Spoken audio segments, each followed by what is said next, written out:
శ్రీ రేణుకా ఎల్లమ్మ తల్లి జ్యోతిష్యాలయం ముఖం చూసి జ్యోతిష్యం చెప్పబడును. మీ పేరు బలము, మీ భవిష్యత్తులో జరిగేది జరగబోయేది చెప్పబడును.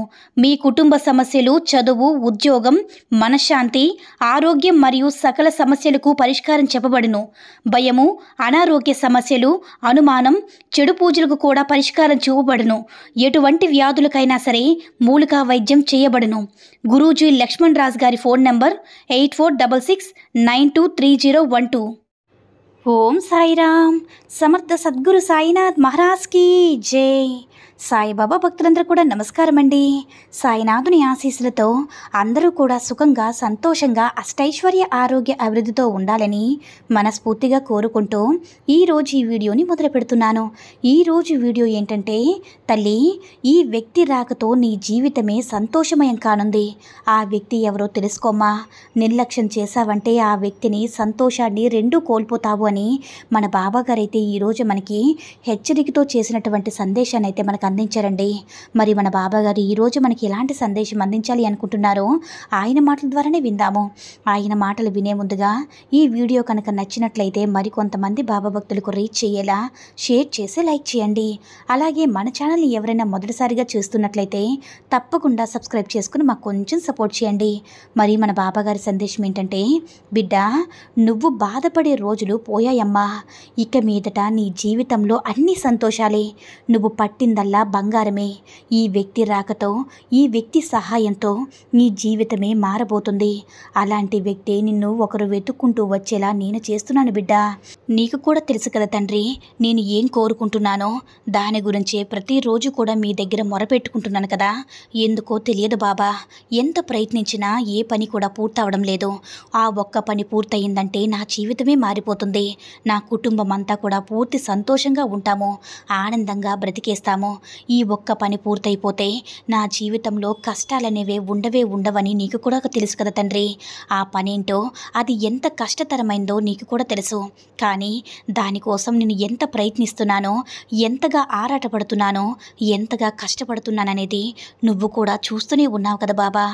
ఎవరైనా సహాయానికి వస్తే బాగుంటుంది, ఒకరి వల్లే ఇది సాధ్యం కావడం లేదు బిడ్డ అని నా సహాయానికి తోడుగా నీకు ఎవరైనా వస్తే బాగున్ను, ఎవరినైనా పంపితే బాగున్ను కదా తండ్రి అని, నా తోడుగా ఎవరినైనా పంపిస్తే నా పని పూర్తవుతుంది బాబా అని నా పని పూర్తి చేసుకుంటాను. దానితో పాటుగా నీ అనుగ్రహం కూడా నాకు చాలా చాలా కావాలి తండ్రి. నీ అనుగ్రహం ఉంటేనే కదా నేను ఏదైనా సరే సాధించగలను అంటూ నిన్ను ప్రతిరోజు కోరుకుంటూనే ఉంటున్నాను తండ్రి.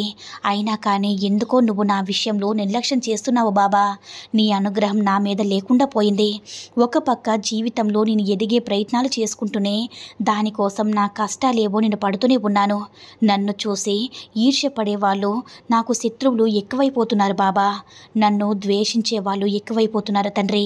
వాళ్ళతో నేను ఎంత మంచిగా ఉండాలన్నా, ఎంత మంచిగా మాట్లాడాలని ప్రయత్నించినా ఎందుకో తెలియడం లేదు బాబా. నన్ను చూస్తేనే నాకు నా మీద ద్వేషం పెంచుకుంటున్నారు. కానీ నేనైతే వారి పట్ల ప్రేమగానే ఉండున్నాను.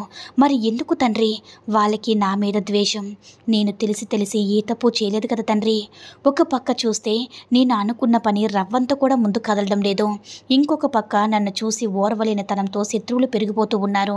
నేనేం చేయను బాబా, నువ్వే నాకు దిక్కు, ఎలా అయినా సరే నువ్వే నాకు దారి చూపించు తండ్రి అంటూ కన్నీళ్లతో నా ముందు కూర్చున్నావు కదా బిడ్డ. అస్సలు బాధపడకమ్మా, పరిస్థితులకు భయపడకు. నువ్వు ధైర్యంగా ఉంటేనే నువ్వు ఏదైనా సాధించగలవు తల్లి.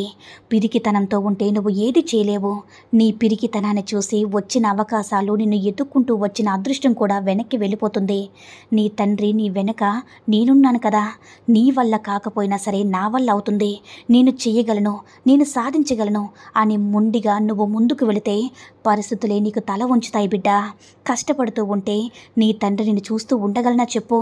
చూస్తూ నీలో ఎంత పట్టుదల ఉందో, ఎంత కృషి ఉందని నువ్వు మొదలుపెట్టిన పని నీ అంతటి నువ్వే సాధిస్తావు. నీ పక్కనే నిలబడి నేను అన్నీ కూడా చూస్తూనే ఉన్నాను బిడ్డ. నీ పక్కనే నిలబడి ఉన్నాను.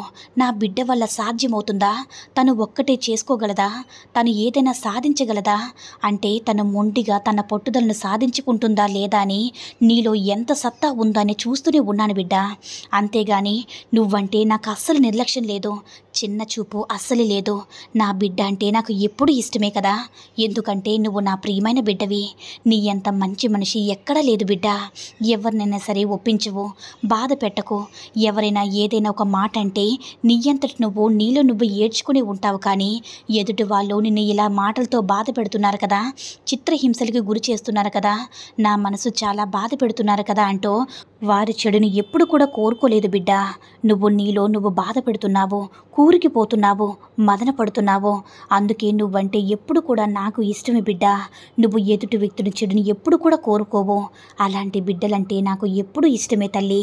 వారికి ఎప్పుడు కష్టాలు కూడా రానివ్వను. వారు కష్టాల్లో పడబోతుంటే వెనకనే ఉండి ఆదుకుంటాను బిడ్డ. అందుకే పరిస్థితి చేయి దాటిపోతే పట్టుకోవడానికి, కాపాడడానికి నేను ఉన్నాను కదా బిడ్డ. ఇక శత్రువులంటావా, వాళ్ళు ఎప్పుడైనా సరే ఎక్కడ కూడా ఉంటారు తల్లి. నువ్వు ఎదుగుతూ ఉంటే, ఏదైనా సాధించే ప్రయత్నంలో ఉంటే శత్రువులు అనేవారు నీ చుట్టూ పుట్టగొడుగుల్లా పుట్టుకొస్తూనే ఉంటారు. వారి గురించి అస్సలు పట్టించుకోకు, వారి గురించి అస్సలు ఆలోచించవద్దు. నువ్వు మొదలుపెట్టిన కార్యం అది తొందరలో పూర్తవడానికి ఒక వ్యక్తిని సహాయానికి పంపబోతున్నాను బిడ్డ. ఇక నీకు దశ తిరిగినట్లే. ఆ వ్యక్తి నీ జీవితంలో తొందరగా రావాలన్నా, నీ శత్రువుల పీడ విరగడవ్వాలి అన్నా ఒక చక్కని నామం అంటే మంత్రంతో పాటు చక్కటి పరిహారం కూడా చూపిస్తాను తల్లి. జాగ్రత్తగా చేసుకో. నేను చెప్పినట్లు చేయడం వల్ల అది పూర్తయ్యేలోపు ఆ వ్యక్తి సహాయానికి వస్తారు. నీ శత్రువులందరూ కూడా నీకు మిత్రులుగా మారుతారు. ఆ మంత్రం ఏంటో చెప్తున్నాను, జాగ్రత్తగా రాసుకో బిడ్డ. ఆ మంత్రం ఏంటంటే, ఓం శ్రీ సాయి మార్గబంధమే నమః. మరొకసారి చెప్తున్నాను విని బిడ్డ. ఓం శ్రీ సాయి మార్గబంధమే నమః. ఓం శ్రీ సాయి మార్గబంధమే నమః. ఓం శ్రీ సాయి మార్గబంధమే నమః. ఓం శ్రీ సాయి మార్గబంధమే నమః అనే ఈ మంత్రాన్ని ప్రతిరోజు కూడా 108 సార్లు చెప్పుకోవాలి తల్లి. ఇలా 38 రోజులు చేయాలి. 38 రోజుల్లో ఎన్ని గురువారాలైతే వస్తాయో ప్రతి గురువారం నాడు కూడా 4 చపాతీలు సాయి మందిరానికి తీసుకువెళ్ళి అక్కడ నీ బాబాకు నివేదించి 10 మందికి భక్తులకి ప్రసాదం కింద పంచిపెట్టమ్మా. ఇలా చేయడం పూర్తయ్యేలోపు అంటే 38 రోజుల్లో పూర్తయ్యేలోపు నేను పంపిన వ్యక్తి నీకు సహాయానికి వస్తాడు. నువ్వు కళ్ళకంటున్న నీ పని పూర్తవుతుంది. అలాగే నీ మీద ద్వేషభావంతో ఉన్న వాళ్ళందరూ కూడా వాళ్ళలో మంచి మార్పు వచ్చి నీతో ప్రేమగా ఉండడం, ప్రేమగా మాట్లాడడం మొదలు పెడతారు. నీకు కావాల్సిందల్లా కాస్త ఓపిక, సహనం, శ్రద్ధ, సబూరి ఉండాలి బిడ్డ. నా బిడ్డ, ఎవరైతే శ్రద్ధ సబూరితో ఉంటారో అలాంటి బిడ్డలంటే నాకు చాలా ప్రియమైన బిడ్డలు తల్లి. నువ్వు ఏదైనా బాధల్లో, కష్టాల్లో ఉన్నప్పుడు బాబాని ఒక్కసారి పిలిచావంటే చాలు, సాయి అంటూ ఉంటే నీ వెంట నేనే ఉంటాను తల్లి. నువ్వు ఎప్పుడు కూడా బాబా నన్ను వదిలేశారో, నన్ను నిర్లక్ష్యం చేశారో, నన్ను పట్టించుకోవడం లేదు అనే మాటలు ఎప్పుడు కూడా నీ మనసులోకి రానివ్వద్దు. అలా ఉంటే, అలాంటివేవైనా ఉంటే నీ మనసు నుంచి తీసే తల్లి. ఎందుకంటే నీకంటూ నీ సమయం అంటూ వచ్చే వరకు ఏ అవకాశం కూడా నీ దరికి రాదు. నేనన్నీ కూడా చూస్తూనే ఉంటాను. అది నీ సమయం నీకు మంచి సమయం రావాలని, మంచి గడియలు నీకు రావాలని. అలా మొదలైతేనే ఏదైనా చేయడానికి అవకాశం ఉంటుంది బిడ్డ. ప్రతి దానికి కూడా కొంత సమయం ఉంటుంది. కాబట్టి తొందరపడి నా బాబా నన్ను నిర్లక్ష్యం చేశాడు, నన్ను పట్టించుకోవడం లేదు అని మాత్రం ఎప్పుడు కూడా అనుకోవద్దు. ఎప్పుడు కూడా నీకు నీ తోడుగా, రక్షగా నేనుంటాను అంటూ మన బాబాగారైతే ఈరోజు మనకి చాలా అద్భుతమైనటువంటి సందేశాన్ని అయితే అందించారండి. సాయి మహిమల ద్వారా వచ్చిన ఈ సందేశం మీ అందరికీ కూడా నచ్చిందని అనుకుంటున్నాను. ఈ వీడియో కనుక నచ్చినట్లయితే మరికొంతమంది బాబా భక్తులకు రీచ్ చేయేలా షేర్ చేసి లైక్ చేయండి. అలాగే మన ఛానల్ని ఎవరైనా మొదటిసారిగా చూస్తున్నట్లయితే తప్పకుండా సబ్స్క్రైబ్ చేసుకుని మాకు కొంచెం సపోర్ట్ చేయండి. సర్వే జనా సుఖినో భవంతు. జై సాయిరామ్.